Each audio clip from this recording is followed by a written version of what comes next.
Welcome to TechDaily.AI, your source for the latest technical information and discussion. This deep dive is sponsored by Stonefly, your trusted solution provider and advisor in enterprise storage, backup and disaster recovery, hyperconverged and VMware, Hyper-V, Proxmox cluster, AI servers, and public and private cloud.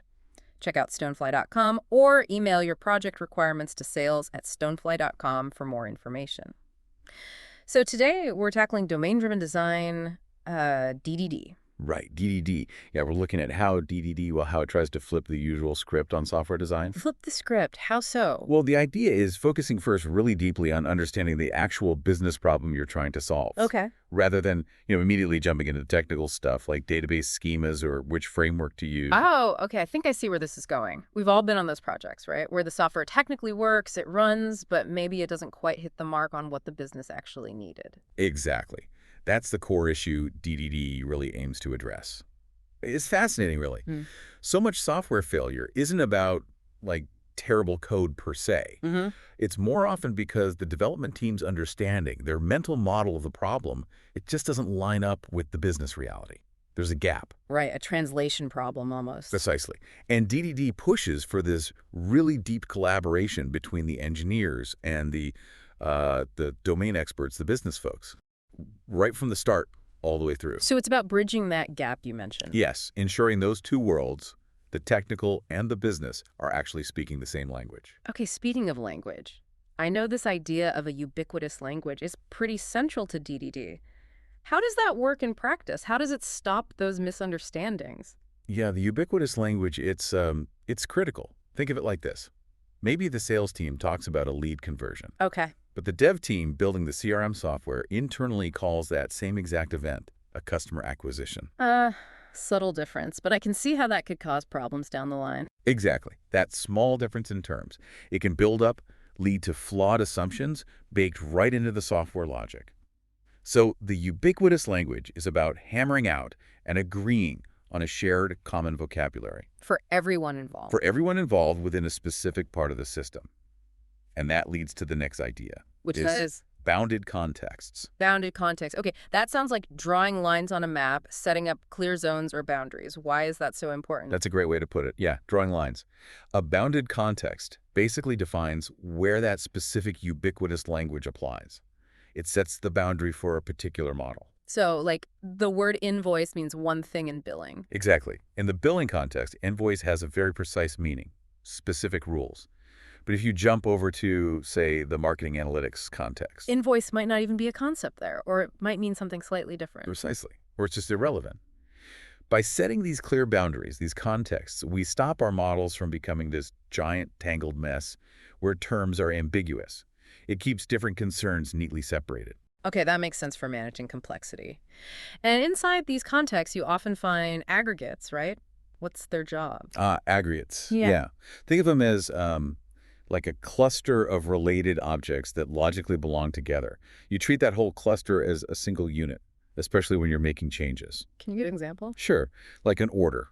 An order might include the main order details, plus a list of line items, maybe the shipping information. Right. You'd likely define the order as an aggregate.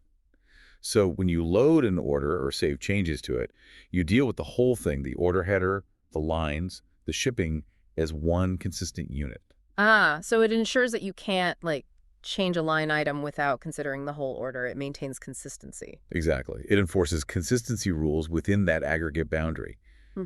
It simplifies things because you have one entry point, the aggregate root, usually the order itself, to manage all the related parts. It helps manage those complex data relationships and transactional consistency. So if I'm understanding this right, DDD isn't really telling you which database to use or if you should use microservices or a monolith. No, not at all. That's a key point. It's more a way of thinking, a philosophy for how to structure the logic of your software to make sure it accurately mirrors the business domain, regardless of the tech underneath. You've got it.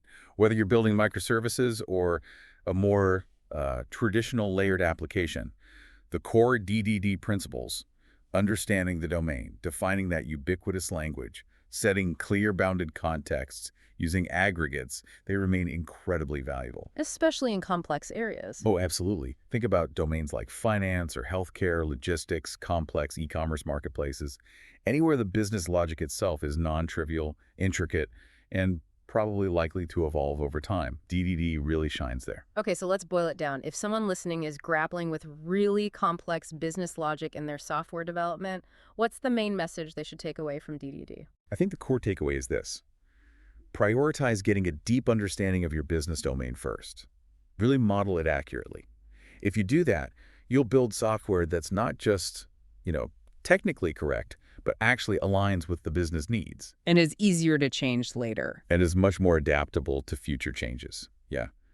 Because the structure reflects the business. DDD gives you a vocabulary patterns, these concepts like bounded context and aggregates, to manage that inherent complexity in a structured way. So it's about clarity, really, long-term clarity. It's absolutely an investment in long-term clarity. It helps you reason about what the system should do and how it can evolve as the business inevitably evolves. It's not magic, but it provides a solid framework. A framework for taming that real-world business messiness, making it more organized within the code. Exactly. Bringing clarity to that complexity. That's the goal. That's a really helpful way to look at it. Thanks for breaking that down. My pleasure. Good discussion. Thank you for listening to TechDaily.AI. We hope you enjoyed it. TechDaily.AI is your source of technical information.